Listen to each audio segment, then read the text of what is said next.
Browns versus Titans. Going through what y'all need to know to make some money on this bitch.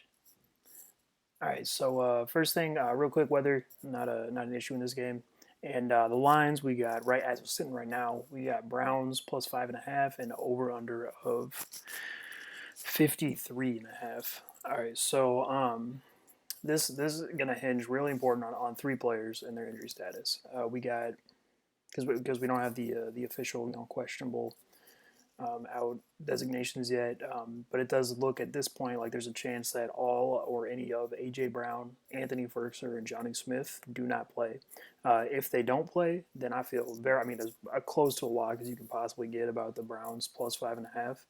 And if they do play, then I feel very strongly too, though not to the same extent, um, about the over 53.5.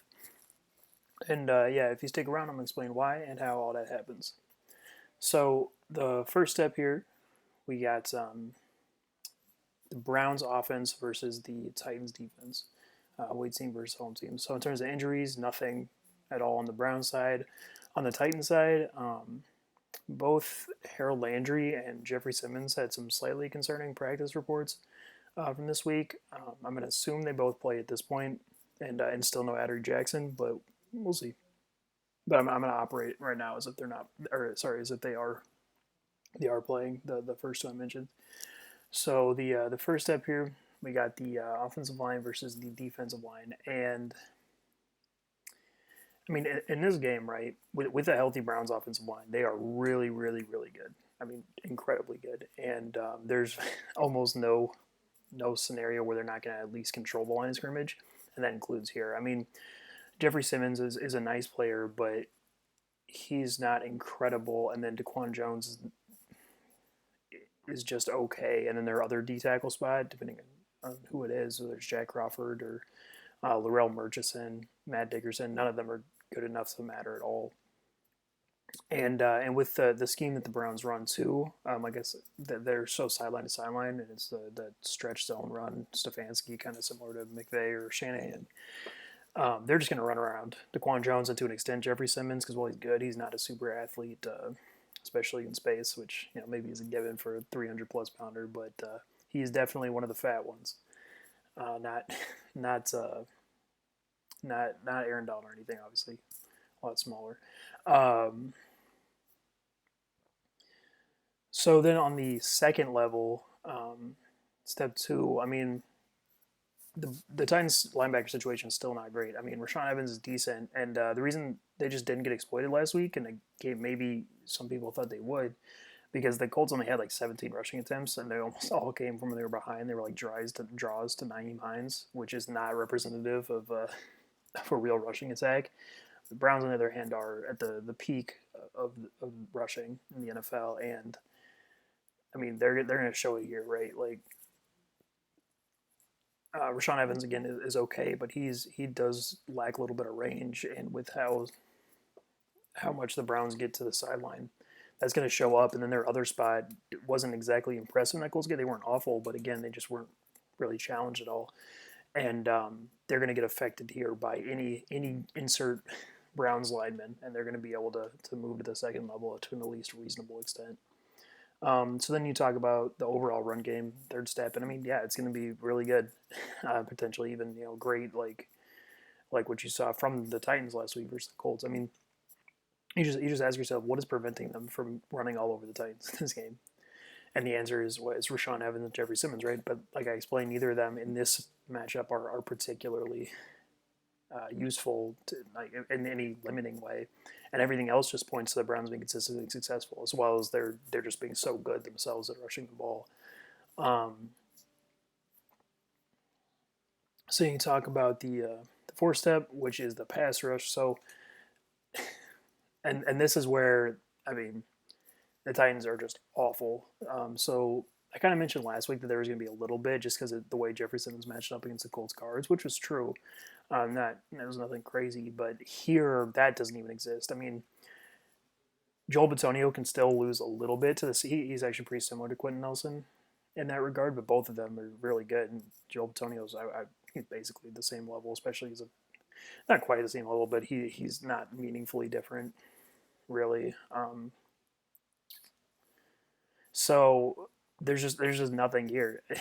I mean, the edges are very good. The tackles are very good for the Browns, and Harold Landry, while he can flash some speed rush, and actually I should mention that Jack Conklin has shown that he can get got by good speed rush very occasionally, and Harold Landry is that type of rusher, but he ain't like that, especially as a pass rusher. He's interesting. He's kind of developed more into like an all around do it all defender, edge player, which coming out of college, and a lot of people thought he was going to be a super bendy, explosive speed rusher, which he's not, at least not yet. And on the other edge, I mean, they do not have a pass rusher that can beat the tackles here on the other edge. They just don't. So then you talk about the receivers. And so I called Jarvis Landry last week going off, but here I actually don't necessarily think that's going to be the same thing. Because even without Adoree Jackson playing, I don't think the Titans corners are that bad. They're still not. I mean, Malcolm Butler and Desmond King are both the type of corner that I would pick to stick with Jarvis Landry. Now Landry's good enough that he's going to find separation, and with the Brown scheme that's really play action stuff, he's going to be useful. But he ain't going to go off like that. I'm pretty positive about it. And then you talk about really Rashard Higgins is kind of similar. He's a little bigger, little less of the like slot guy, although Jarvis Landry playing the outside, of course. But he too, I think, is going to be limited by King and Butler.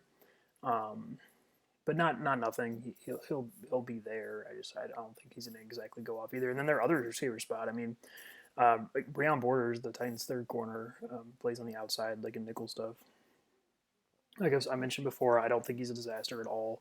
He just because the Titans like a pass rush, he kind of runs into issues, which yeah, is possible here. I mentioned they're not gonna have a pass rush, but in terms of like if they throw Kaderil Hodge or Donovan Peoples Jones at him, I think he's gonna be all right. Actually, I can tell you he's gonna be all right. Um, so it's really their receiving options for a receiver aren't crazy, but at tight end, they're going to be good. I mean, we saw last week the Colts were reasonable at tight end. They actually weren't quite as good as I thought they were going to be, but Trey Burton was still, I mean, 50 yards and a touchdown. It's not insane, but I think you could expect something similar here from whichever, Njoku, Hooper, or Harrison Bryant, whichever one happens to be on the field when they throw him the ball. Um, but none of those tight ends are like killers themselves. So I think you're going to see them be open, especially off of play action, but it's not going to be anything insane. And actually, Kevin Byard and to an extent, Kenny Vaccaro are okay guarding tight ends. Vaccaro not crazy, and Byard more of a zone free safety, but they're far from the worst in the league in that respect.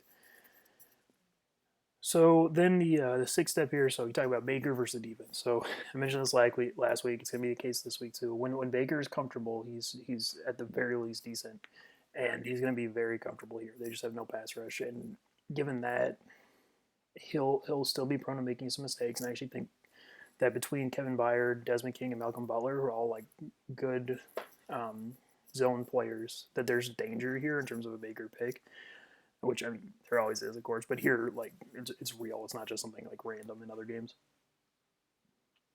Um, but I mean over time, just without a pass rush and with options who are not shut down by any means, he's going to be fine.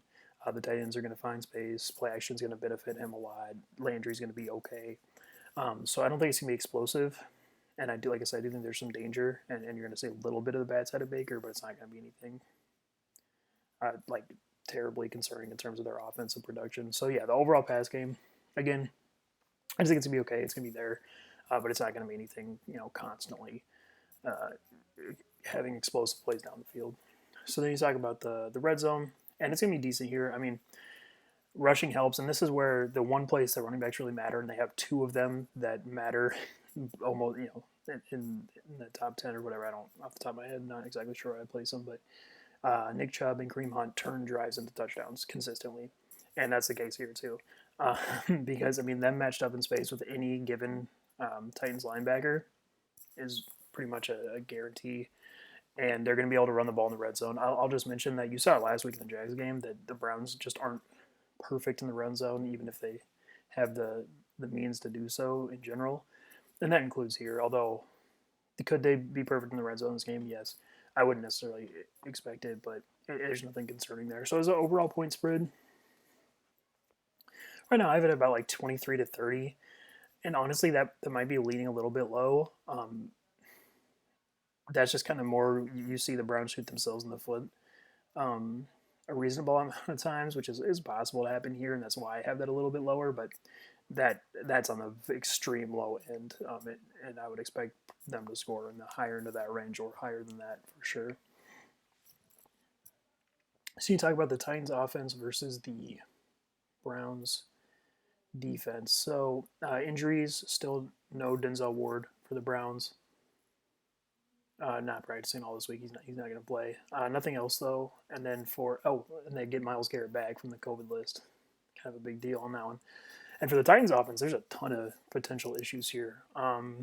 We'll see who actually gets declared out or questionable or whatever. But as of right now, I see pass for AJ Brown, Anthony Ferguson, Johnny Smith, all not to play, and then also Dennis Kelly isn't guaranteed to play their right tackle, and Roger Saffold isn't. He hasn't practiced all week. I actually don't think he's going to play.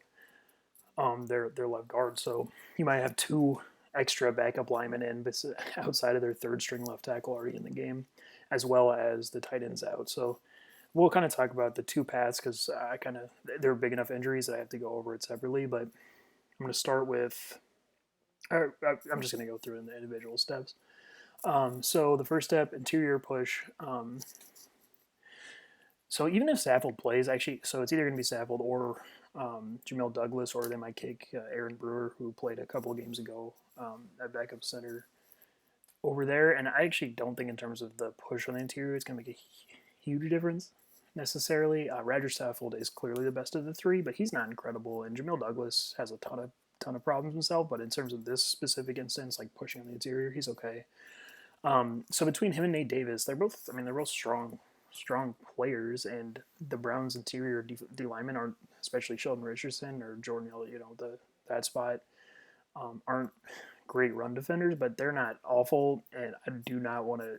I would have to be overrating the Titans guards a whole lot to give them credit in terms of like dominating line of scrimmage. They're not going to. Ben Jones is going to be useful for that for sure, but they're just not going to be crazy. And there's going to be some penetration too from Sheldon Richardson, from Jordan Elliott, and a little bit from Larry Ogunjobi too. And then on the edges, so on one edge, Questenberry was better than okay last week actually, and I'm not surprised. He looked decent when he had come in before that. But here, he's playing Myles Garrett. The Colts do not have Myles Garrett, and Myles Garrett is going to kill him on the edge. Or the other one, if Dennis Kelly plays, he's still worse than Myles Garrett. If he doesn't play, then oh god, I mean, I think it'll be Isaiah Wilson, but he might be questionable himself. I'm not sure if he's going to play. Their rookie first round pick who hasn't played it down yet. So, regardless of who plays, Myles Garrett's going to be a disaster in the run game. I haven't gotten to the pass rush yet. And then their other edge too. I mean, Adrian Claymore and Olivier Vernon are both good, smart, veteran run defenders, and they're going to have an advantage on the Titans on the edge consistently in this game. So yeah, I mean, the overall run game is going to be nowhere near what it was last week.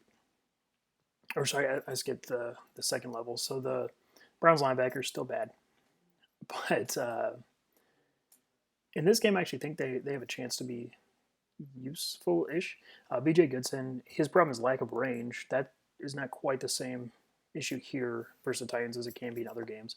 Malcolm Smith is okay, and Mac Wilson got the most snaps at the other linebacker spot in the last game. I don't know if it's a matchup thing or if he'll continue going forward, but anyway, his spot is the problem, is that he's still bad, and he could be the cause of some long runs in this game.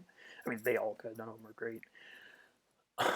But yeah, but then, I mean, the Titans' offensive line is not really going to affect them. Ben Jones can a little bit, but he's better at the line of scrimmage than past it. And other than him, I mean, no one there, especially if Roger Saffold doesn't play, is even like at any notable level in terms of affecting players in the second level. So I'd be really worried about that for the Titans. And yeah, and that's why I think, like I said, their overall run game is just not going to be what it was last week or even all that good. It's going to be okay because the Browns have a bad run defense. And their linebackers, like I said, they can get out of position and stuff, and Derrick Henry can truck them and whatever you want to say. I think there's going to be some chunks in this game from him, but on a down-to-down basis, you're going to see a regression to what the the Titans had, one of those games where Derrick Henry averages like 2 yards a carry or something. Maybe I don't want to quite go that far, but I mean, their offensive line is just at a disadvantage at all times in this game, given their injury statuses. And when that happens, when Derrick Henry doesn't get the running starts he needs, that's when he looks bad. He got him last week. He looked good.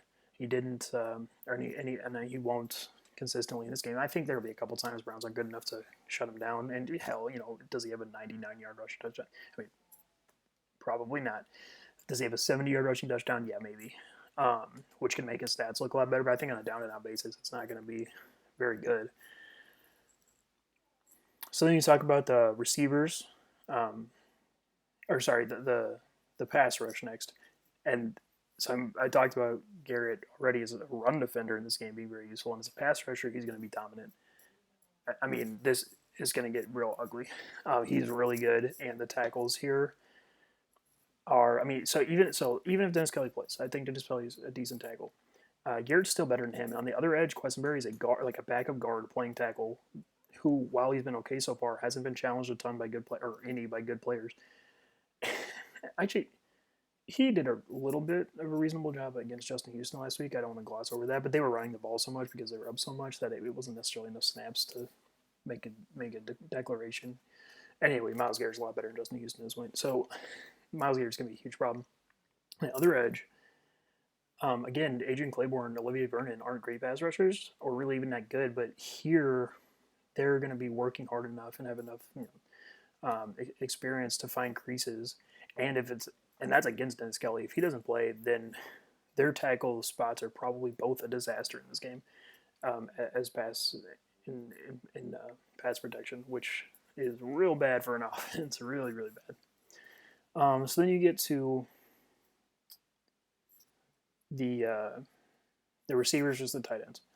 Receivers versus the secondary. So again, no Denzel Ward. So first, I'm going to operate, or can I give it if they're all playing? And here, this is a huge advantage for the Titans if they're all playing. A.J. Brown, if he plays, is way, way, way, way better than any secondary player that the Browns have. And he'll be consistently open and borderline dominant in this game. Now, he's still not quite the 12 catch, whatever type of player that will have that type of impact on a game. But, I mean, 150 yards, 8 catches, whatever, something like that, for sure, if he plays, because their Brown safety is the worst in the NFL, likely. And their corners, though, Denzel Ward. I kind of have respect for, like, Kevin Johnson, who I don't think is a disaster, but he's not good enough to stop A.J. Brown by any means. And their other corner, Terrence Mitchell, again, who I actually kind of have respect for in some cases. Nowhere, I me's going to, what is he, giving up 150 pounds to A.J. Brown? The dude's going to get fucking 8. And their slot corner without Denzel Ward still going to be Tavierre Thomas, or they actually rotated MJ Stewart last week. But either way, both those guys are bad slot defenders. So AJ Brown is going to eat. Corey Davis, if he's a second receiver, is going to be okay. He's never great, but he's going to be okay here just with the size advantage on either corner. And they get Adam Humphries back this week. Adam Humphries is a really, really useful player as a possession driver and ball mover, and that's going to be the case here. He will destroy the Brown slot receiver. He will be open all the time and he is going to play. So yeah, huge on Adam Humphries for this game in terms of being useful. Assuming he's full health, he's not. I know he's going to play, but he's just coming off a concussion, so that's not a guarantee that he's going to be fully involved. And then the tight ends, I mean, the Browns' safeties and linebackers are literally all terrible coverage players except for Malcolm Smith, who is just an okay zone, like, field reading linebacker. So for as Johnny Smith is as like a route runner, he would still have just such a physical advantage here that he has a chance to be really useful. Anthony Ferguson is a legitimately good receiver, and he would dominate all the Browns players. It sounds like a lot of kind of hyperbolic with this, but normally I won't go this far with this type of like receiver versus secondary matchups. But here, I mean, if they all play, they're gonna kill them consistently. But if they don't play, then you run into a whole bunch of issues. Because without A.J. Brown and without those tight ends, then you're looking at Corey Davis, Adam Humphries, Jeff Swaim and Michael Pruitt as your primary receivers. And then I'm going to flip almost all the way to the other side because when you have so the Titans are dependent on their middle of the field receivers, like dependent in terms of being a good offense. And when you go from those players who are injured to Jeff Swaim and Michael Pruitt, both of who are like marginal at best. I mean, Swaim is just not a useful receiver, and Pruitt is like a little bit okay. He's not as bad as Jeff Swaim, but he can't drive offense. And Corey Davis is a number one receiver. He cannot get open enough to drive offense, and then I mean then you're just talking about Adam Humphries, who again is going to have a very good game in terms of being open like all the time. Um, but is he enough to win them all the way down the field? No. Like you only see that from like Terry McLaurin or players that good in terms of driving offense by themselves. So I don't think there would be a complete disaster to literally just because of Humphries, but everything else just points to really bad. Although there is a chance at really deep balls because again, terrible Brown safeties and Khalif Raymond is whatever else you want to say. He's really fast and he can track the ball downfield. So I just want to throw a mention of him in there real quick in case those other guys don't play. So then you get to Tannehill versus the defense. So normally, actually, Ryan Tannehill at this point in his career, I think handles pressure reasonably well, fairly consistently. Like he doesn't get scared out of the pocket too easily, and he can kind of move around a little bit. And I think that's going to be the case for a few plays here. But he's gonna have. I mean, there's gonna be some plays where there's just catastrophic issues, and it's going to be dangerous. There's enough here to limit Ryan Tannehill, whereas in other matchups with like kind of lighter pass rushers, he can actually handle it. This one, not over the course of the game. For a little bit, yeah, but not over the course of the game. I will say though that Tannehill's willingness to throw the ball downfield, although he's not to the same level with that as other quarterbacks I talk about, he still will do it occasionally. Versus terrible safeties just always leads to a potential of long scores. Um, but if those three players I keep talking about, if they play, and he's going to have so many options that the pass rush, while it's going to be limiting, is not going to be destructive, and he's going to be able to work the ball down the field pretty consistently and pretty quickly. He's going to be able to get the ball out of his hands.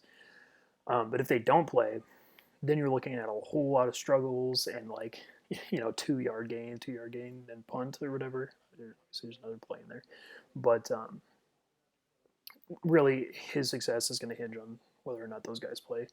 So yeah, the overall pass game, if they don't play, bad, or I shouldn't say bad, just like mediocre. Their scheme is okay enough, and Tannehill's not a disaster, and Humphries helps, but just okay with danger. I mean, there's pass rush. Myles Garrett come around and get a sack, fumble pretty easily in this game. But if they do play, then it flips all the way around. Then the pass rush doesn't get there quite quick enough to prevent any of those options winning, and he'll be able to just move the ball down the field consistently through like play action and stuff because then they'd be closer in the game, and then you're talking about a lot of success. Normally, I don't think individual player injuries swing games a whole lot, but in this one, this is like these very specific players in this matchup are a big deal. So then the last thing is the red zone. Titans normally dominant in the red zone.